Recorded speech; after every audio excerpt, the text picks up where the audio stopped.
बिस्मिल्लाहिर्रहमानिर्रहीम। अस्सलाम वालेकुम। कैसे हैं आप सब? आज आप लोगों के साथ बैंगन के पकोड़ों की रेसिपी शेयर करूंगी।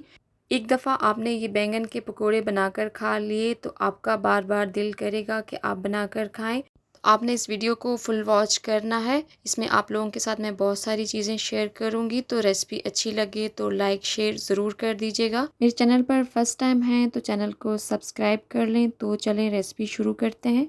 सबसे पहले हमने एक बाउल में 1 कप बेसन ले लिया है। पहले से आप छान लें। 3 से 4 टेबलस्पून हमने कॉर्नफ्लोर के लिए हैं। इससे हमारे पकोड़े बहुत क्रिस्पी बनेंगे। साथ ही हम ऐड करेंगे कुछ मसाले।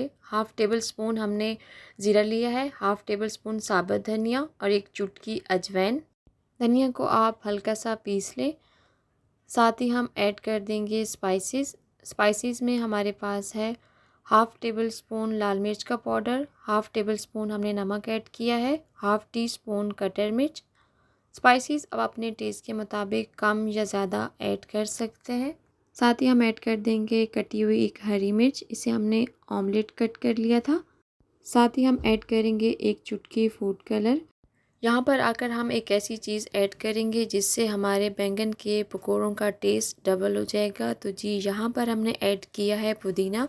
अगर आप ये रेसिपी बना रहे हैं बैंगन पकोड़े की, तो अगर आपके पास हरा धनिया भी है तो आप वो भी ऐड कर सकते हैं। साथ ही हम ऐड कर देंगे 1 चुटकी मीठा सोडा।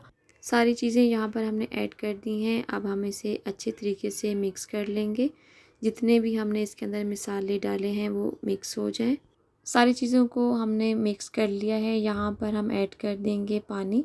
यहाँ पर हमने पानी इकट्ठे ऐड नहीं करना, थोड़ा सा पानी ऐड कर कर स्पून से अच्छे तरीके से मिक्स कर लेंगे। जब हम अच्छे तरीके से मिक्स कर लेंगे तो हमें जितना पानी ज़रूरत होगा बाद में हम वो ऐड करेंगे। 2 से 3 दफ़ा हमने पानी ऐड किया है और अच्छे तरीके से मिक्स कर लिया है और ये हमारा बैटर तैयार है। बस हमें इस तरह का चाहिए, बहुत ज़्यादा ना पतला और ना बहुत ज़्यादा थिक। इससे हमारे पकोड़ों की कोटिंग बहुत अच्छी होगी। तो यहाँ पर हमारे पास हैं बैंगन, स्लाइस में हमने कट कर लिए हैं। पहले से हमने कट करके पानी में रख दिए हैं। अगर आप इसे पानी में नहीं रखेंगे तो ये बहुत जल्दी ब्लैक हो जाते हैं। यहाँ पर हमने पहले से एक कढ़ाई में ऑयल गरम करने के लिए रख दिया है। फ्लेम को हमने बहुत ज़्यादा हाई नहीं रखा और लो भी नहीं, मीडियम फ्लेम पर हमने ऑयल को गरम कर लिया है। तो यहाँ पर हमने बैंगन के स्लाइस ले लिए हैं और इस बैटर के अंदर इसकी कोटिंग कर लेंगे।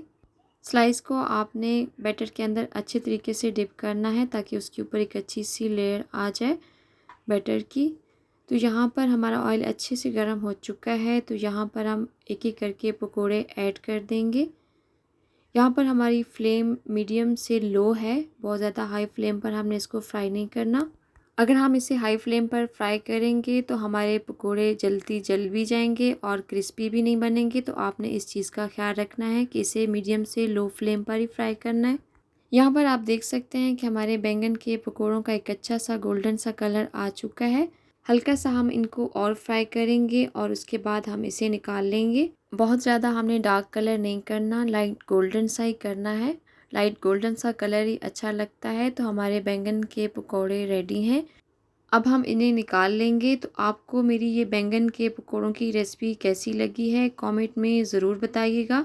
चैनल पर फर्स्ट टाइम हैं तो चैनल को सब्सक्राइब कर लें। रेसिपी अच्छी लगी हो तो लाइक शेयर भी ज़रूर कर दीजिएगा। Thanks for watching. अल्लाह हाफिज़।